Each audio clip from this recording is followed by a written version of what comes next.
No, it's better. Good. Okay, so welcome everyone here and afar. Drop-in meditation on Friday, live or at home. So, as usual, we'll do our mindfulness practice first. Just a couple of notes from Alan Wallace when he was teaching here last year. I mentioned this before. He explains that there's actually three things going on when we're doing our mindfulness practice properly or well: stability, relaxation, vividness. And first two, stability and relaxation, they work off each other. So we start with body relaxation. So if the body's relaxed and really comfortable, that's why Alan Wallace often says it's good to lie down, if that helps. And then from that, the mind becomes stable. So, and then the mind becoming stable helps the body to stay stable. So they're working off each other: stability, relaxation, mind and body. And then from that comes vividness or clarity, so that we have this sense of, if we're using the breath becomes very, very clear as the mind settles and the body settles. So we have this sense almost of being able to notice every little detail of the breath, everything that's happening as the air enters and leaves the body, even the difference between one nostril and the other. Usually there is a difference. How one breath can be long, another could be shorter, how there could be some unevenness with the flow. All of that is just information, nothing to judge there, just look. And so that vividness increases as we become more stable and more relaxed. So that's the kind of a breakdown of what's happening. So he says you can have vividness without the stability, and that leads to what he calls hypersensitivity, or a fancy word, cloistered virtue. And he gives the example, if we sometimes do a retreat and it's very, very quiet, and then we finish the retreat and go out into the street or the world, and there's this kind of jarring sensation. So that's because we haven't got we've got the sharpness, the clarity, but not that stability and relaxation where we can actually withstand the noises and what's happening in the outside world. So those three things are important. So the second thing he mentions is the motivation. Is breathing meditation or mindfulness of breath a virtuous practice? The question. The answer, he says, is no, not in itself, because we can do it to relieve stress, because it's good for us, for wellness. And he said that itself is, it's good to be stress-free and relaxed. But to make it a virtuous practice, we bring in other people, other beings. So this is a practice we're doing not just for ourselves, but for others. The more balanced my mind is, the more use I am to other people. We're doing this practice out of the kindness to ourselves and others. That's bringing in the virtuous, making this neutral practice virtuous. That's the virtue. And then he says to make it actually Dharma, Vajrayana Dharma, the Tibetan Buddhist Dharma, we bring in the idea of refuge, taking refuge in the Buddha, Dharma and Sangha. I trust myself to the Buddha, Dharma, Sangha, and part of that is the Mahayana motivation. I'm doing this for the benefit of all beings. By becoming an enlightened being myself, I can benefit all beings. That's the ultimate big goal. So that's why we start off with some motivation at the beginning. All right, so let's try it. So today we might think there's quite a bit of noise. We'll start off with the breath as usual, and then we can move to maybe noise or sound, for maybe 5 minutes, make that the object of our practice, and then possibly thoughts. So starting with the breath, then sound, and then mental activity. And of course, choose if there's one that you feel more comfortable with, stay with the breath or stay with the sound, if that's more easy for you. Okay, so let's start. Get comfortable.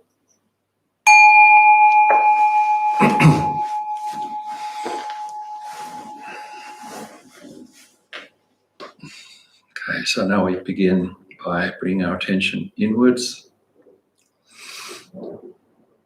letting go of the outside world and watching what's happening in our body and our mind.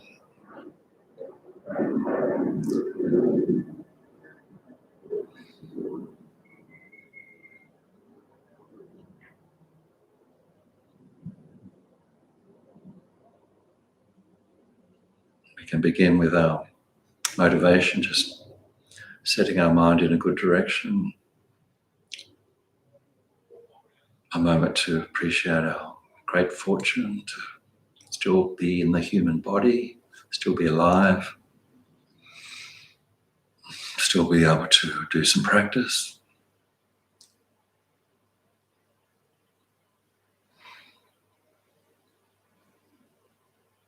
Making this mindfulness practice a virtuous practice by thinking of others, being kind not just to ourselves but to others by calming our mind.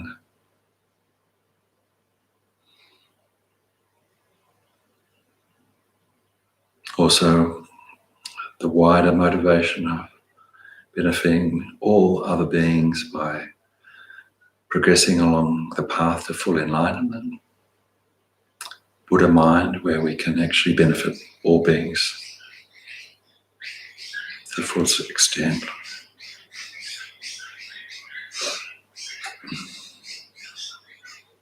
Now coming into our body, scanning the body for any tightness or tension.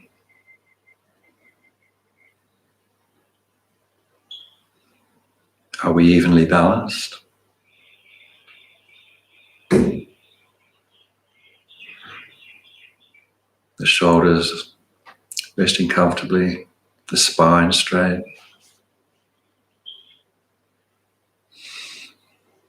The face and the eyes soft.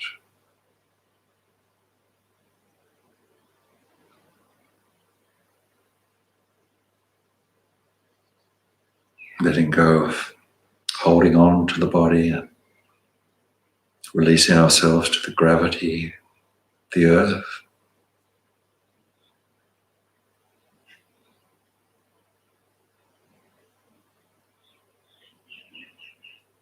With each out breath we can let go more deeply and relax more deeply.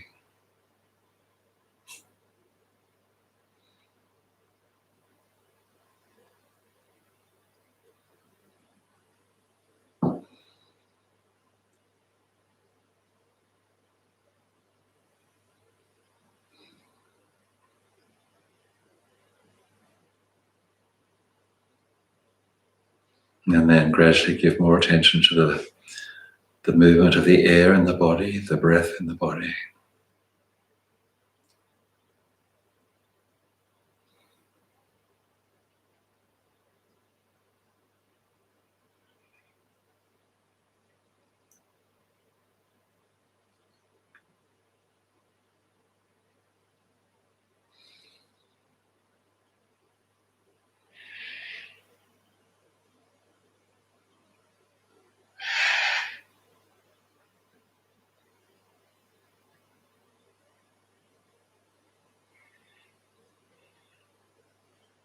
Just allowing the breath to move into the body and out of the body.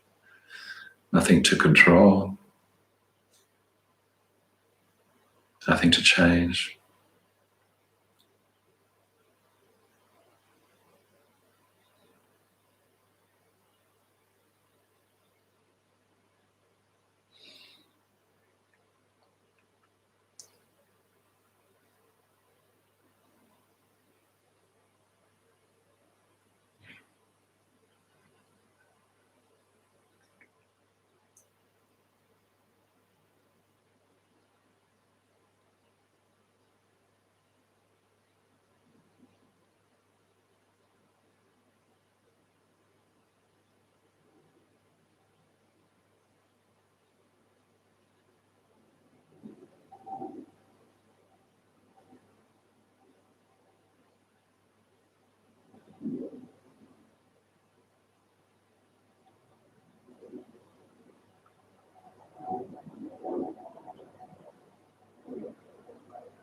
as the mind slows down and the body slows down, we can notice more of the breath, what's happening with the breath, the quality of the breath.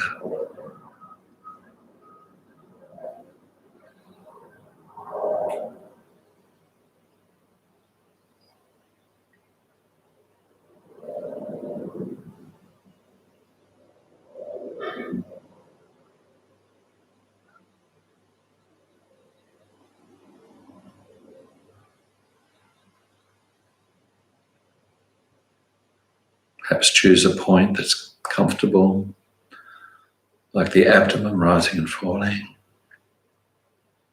or at the nostrils.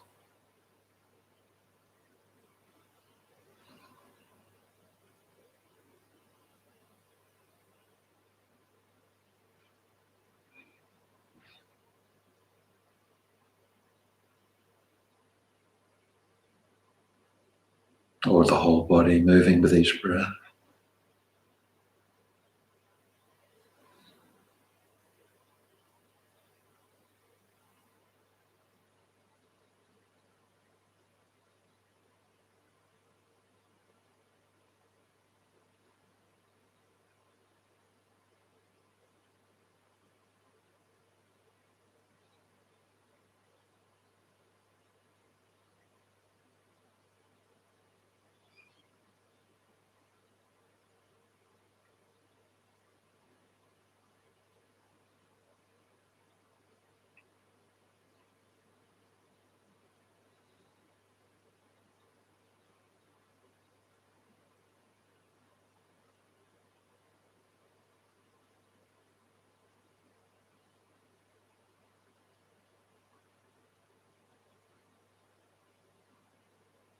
And once we find that comfortable position, we just rest there.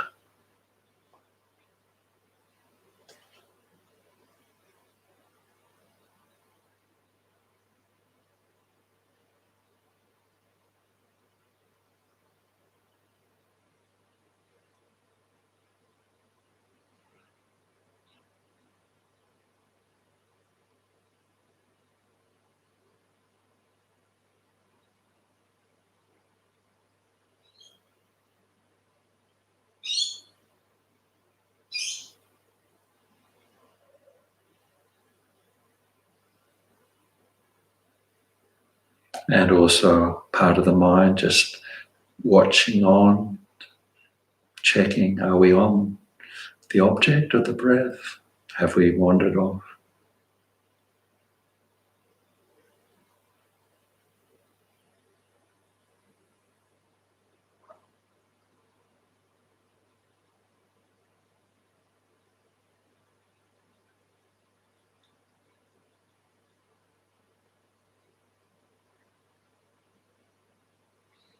And when we do wander off, don't worry, it's just a thought.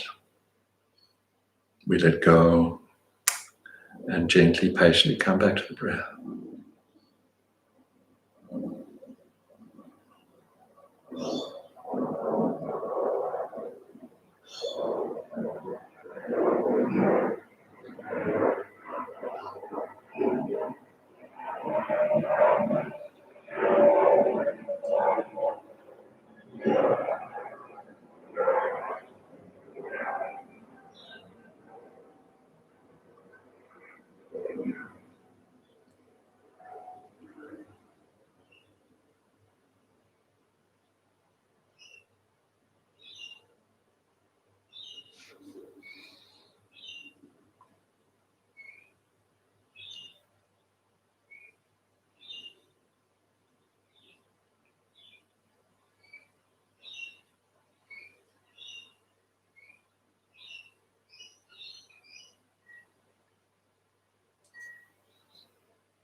Just one breath at a time, staying with the full flow of the in-breath, full flow of the out-breath.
So now we can either stay with the breath or gently let go of the breath and become aware of the sounds, what we hear.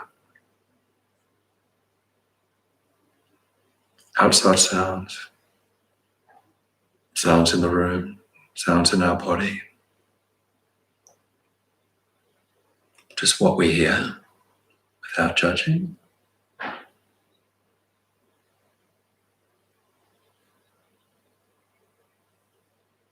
Just let there be what we hear.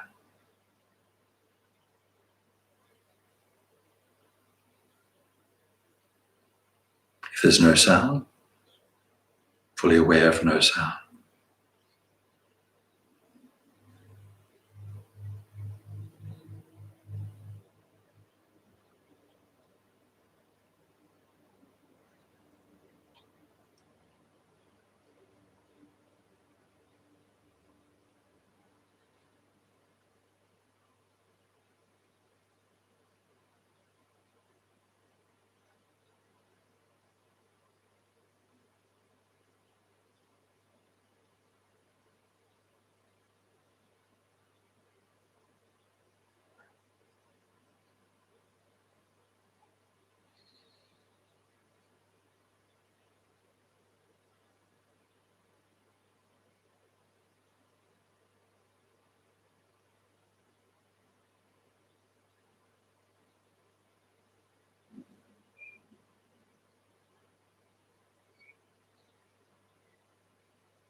So checking for the wandering mind,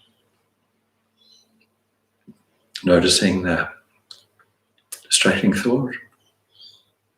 When it happens, then relaxing, letting go, coming back to sound awareness.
Just relax, have a stretch.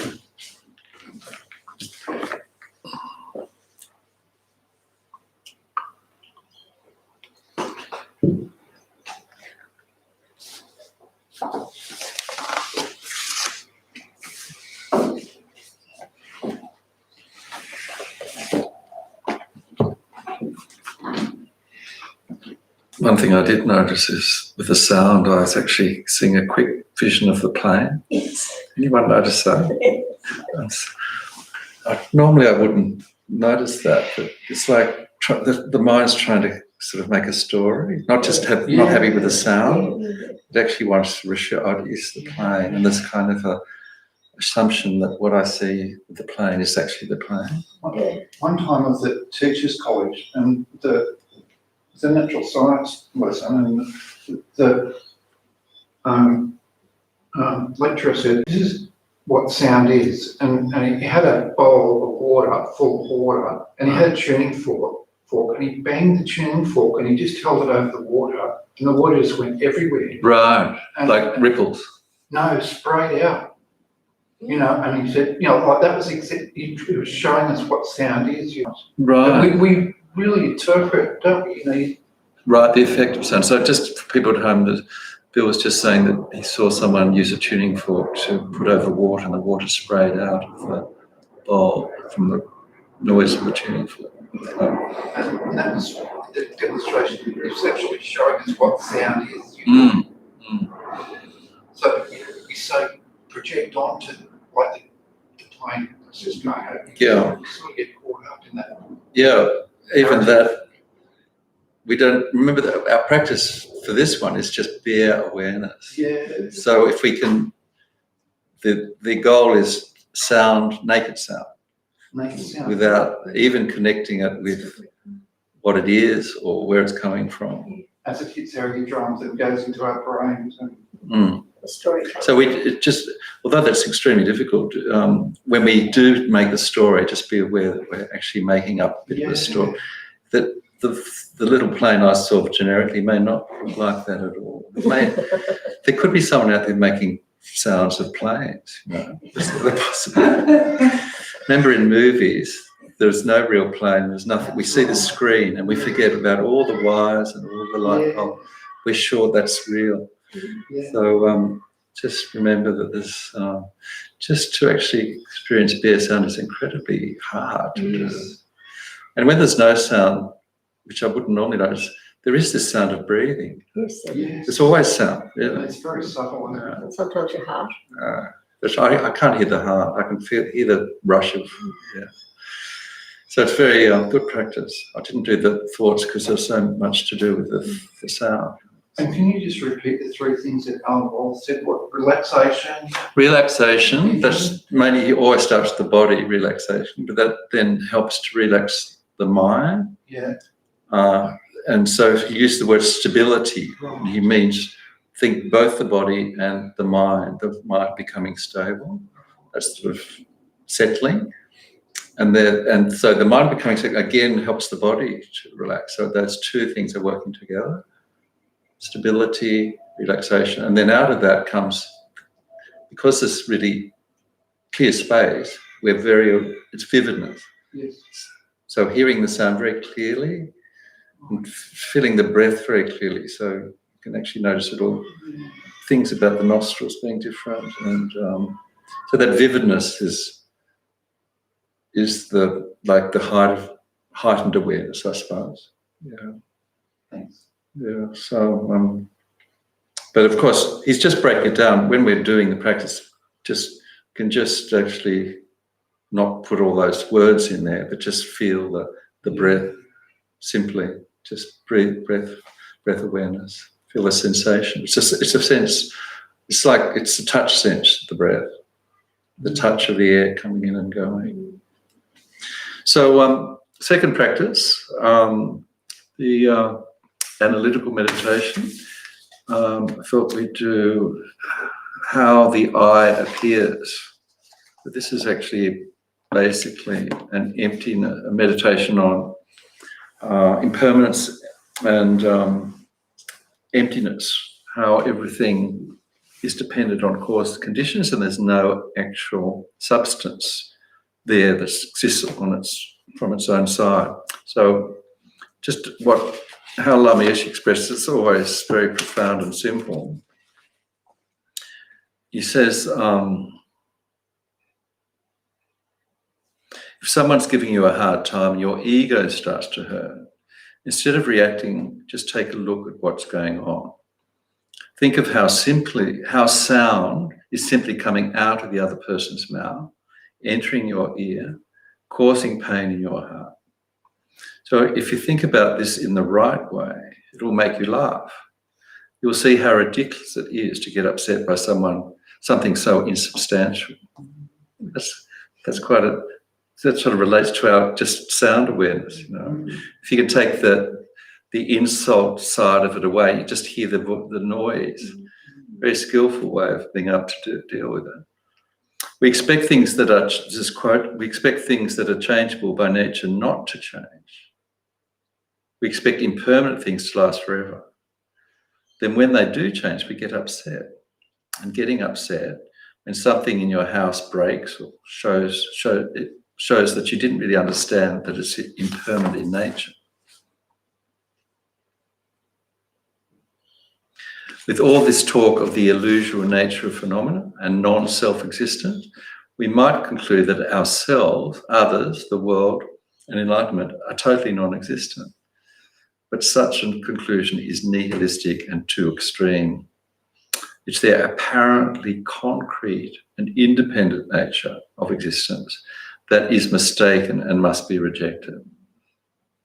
Okay? The apparent, concrete and independent nature of existence that is mistaken and must be rejected.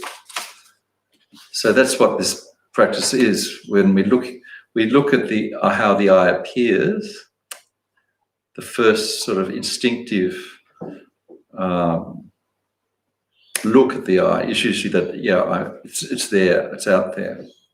So in this practice, we start off with our sort of unexamined, unanalyzed concept of me sitting on the cushion. And sometimes it's quite clear, and sometimes it's not clear.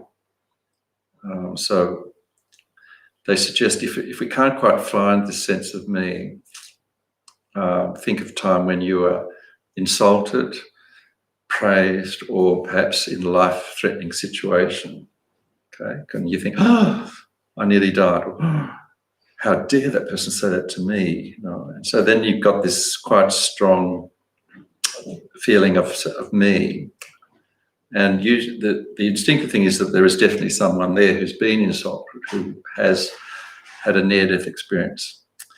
So we deliberately try and find the instinctive sense of self of person, and then we start looking at it. Can we find it? And as Lami usually says, when we look, we see that it's actually hallucinating. We see that it's actually just a series of causes and conditions, causes and effects, what they call dependent arising.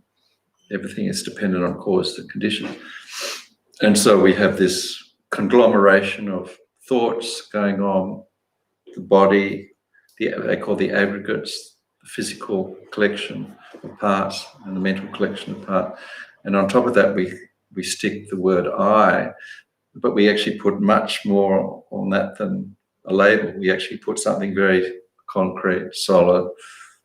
And as Lamishi says, that's the mistake, putting the very concrete, solid I in there instead of just this label, this concept. That's all it is. So what we're doing is just looking at the instinctive I arising, the false sense of I, and then trying to break it down and see if we can find it. And as His Holiness always says, when we examine, we can't actually find anything there substantial. So that's basically the practice. So just quote what Lama Zopa says, this I, the object to be refuted means this is the object that we're going to see if we can actually find, has been empty and non-existent from the beginning. It never existed.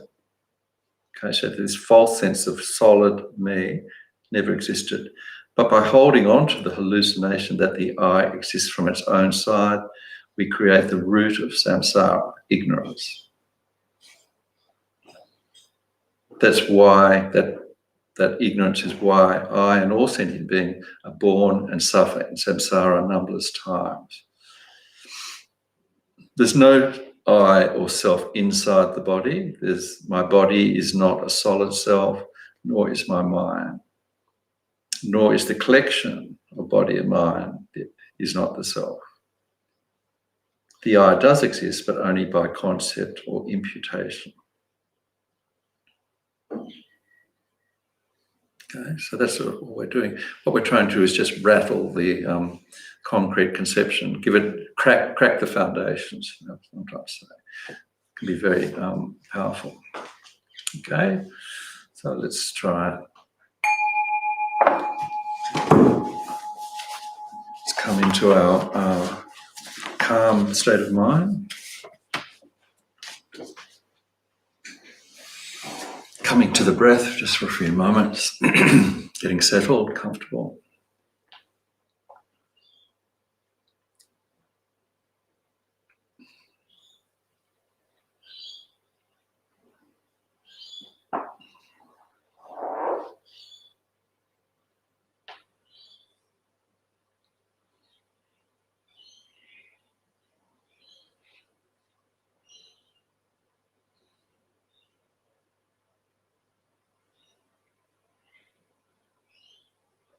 So we can practice on how the I appears by starting with looking at who it is that's sitting here meditating on the cushion, on the chair.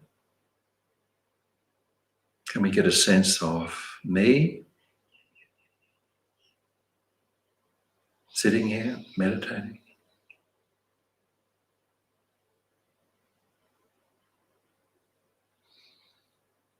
Can we find the self?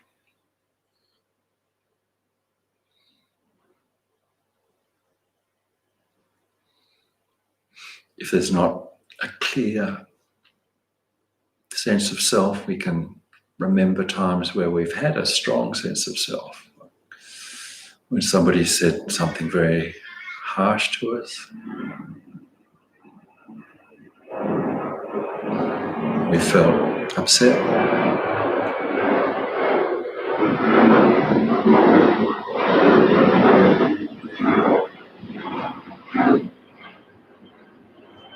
Perhaps when someone's praised us, we felt that sense of pride, ego arising.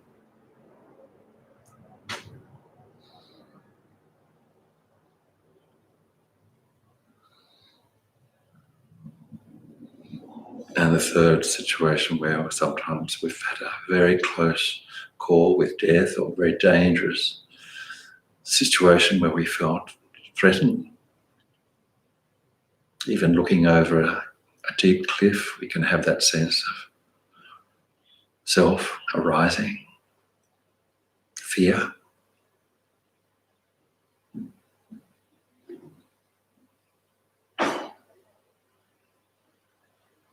Just staying with that instinctive sense of self we hold. Sometimes hard to find.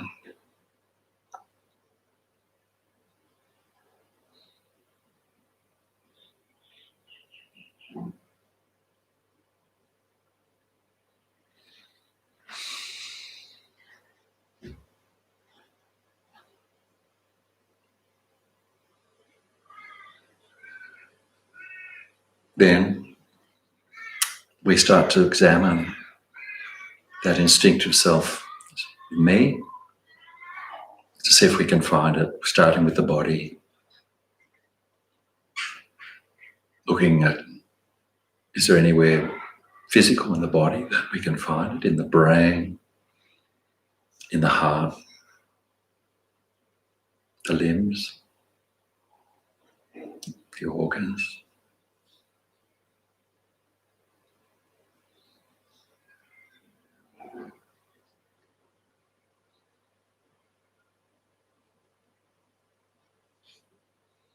Can't usually find it in the physical body, but any particular part, perhaps it's the collection of all the parts of the body. This is me, the sum collection of the parts.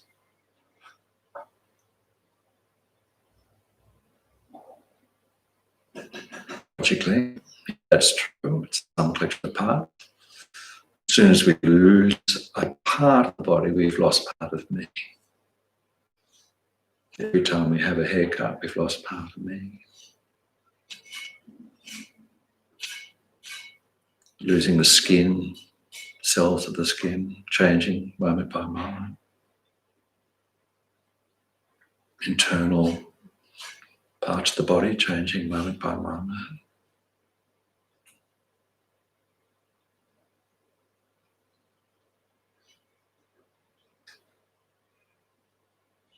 Can we take away part of the body, some limb, and still have me, sense of me?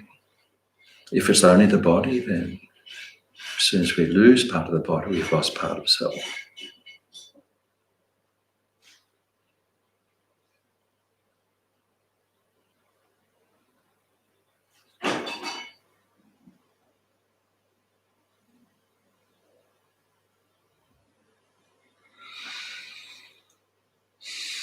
So it's very difficult to find the concrete, self-existing self in the body. Perhaps it's in the mind. Let's looking now in the mind. Remembering our experience in meditation of the many thoughts in the mind, the feelings, the memories, concepts, emotions, changing moment by moment.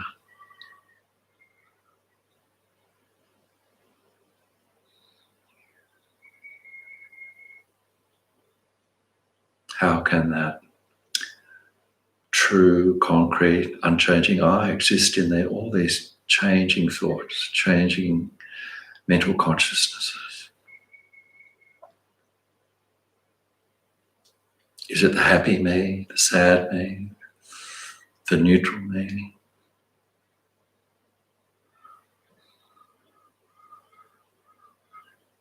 Waking me, the sleeping me?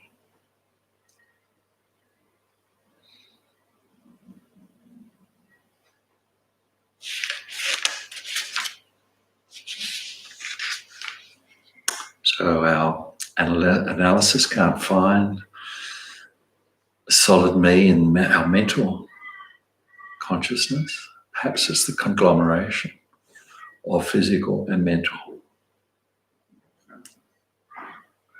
Or perhaps it's something apart from that first. Not the physical, not the mental, but something outside of it. Just think of that possibility, if it's possible.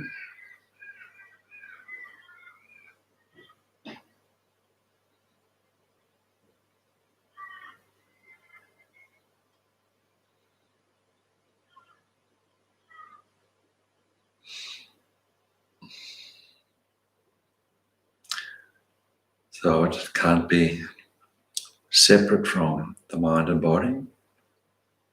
So maybe it's something that's just the mind and body itself.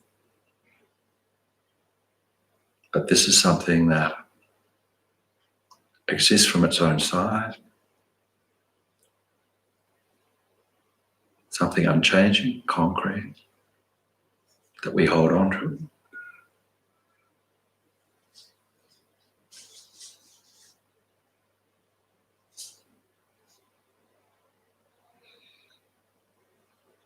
But we can't find anything concrete there, anything from its own side. Ever-changing physical collection, mental collection.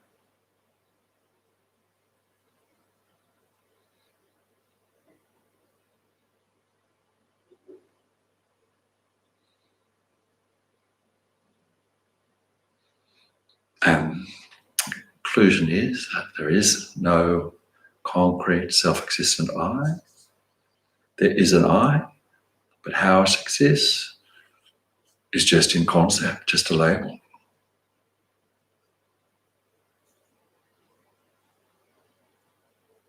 something we just put on top of the ever-changing collection, physical and mental.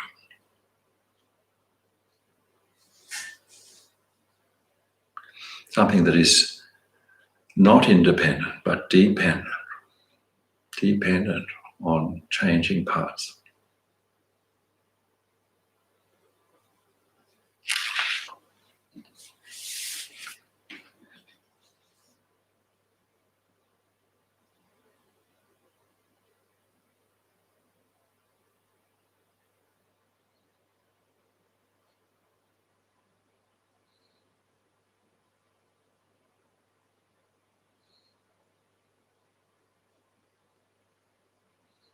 So to quote Lama Yeshe, all existent phenomena, including ourselves, are empty of even the smallest atom of existence. It is this emptiness that the ultimate nature of everything that exists, the emptiness exists.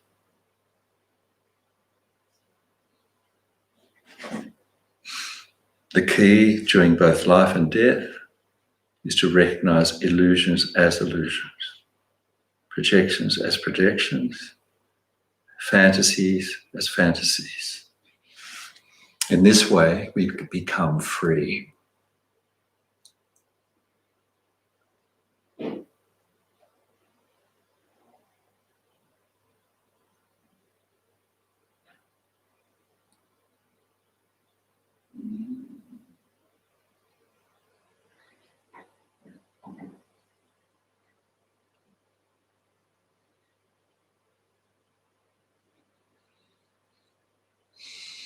So, conclusion is we can dedicate, we can come back to that sense of self we started at the beginning of the practice. So who is this I sitting on the cushion? See, is there anything, any loosening of that concept? Any doubting of a substantial self?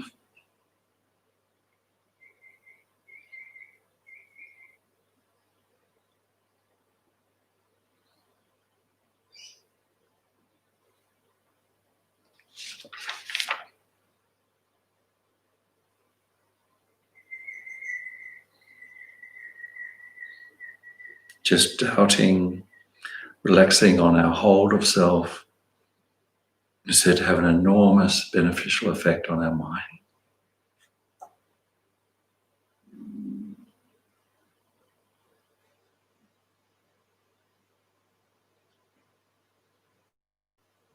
We crack the foundations of the illusory I.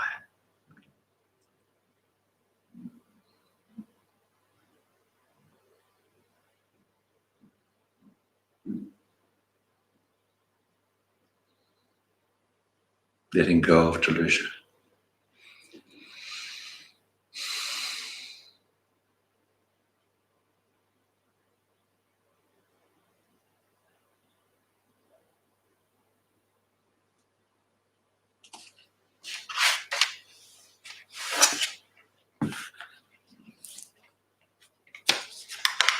So finally, just dedicating, just following Lama Zopa's special dedication for the coronavirus. However many sick sentient beings there are, may they quickly be freed from all sickness.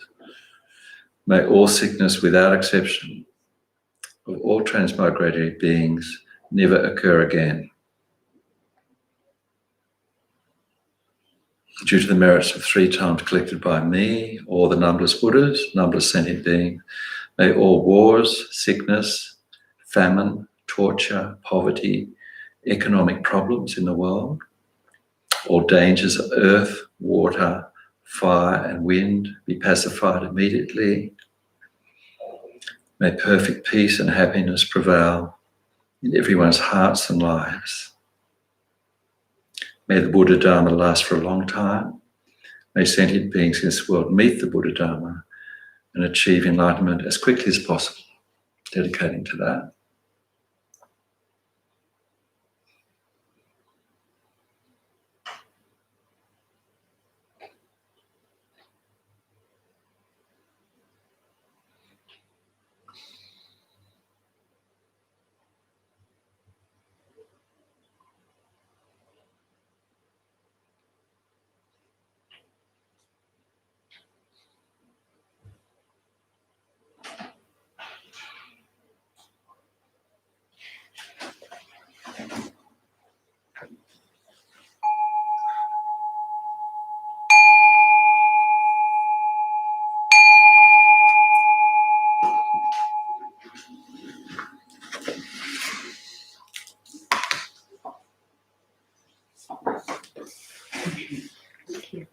Okay, so thanks so much. Great to see you all here in the flesh. Have a great day, great week.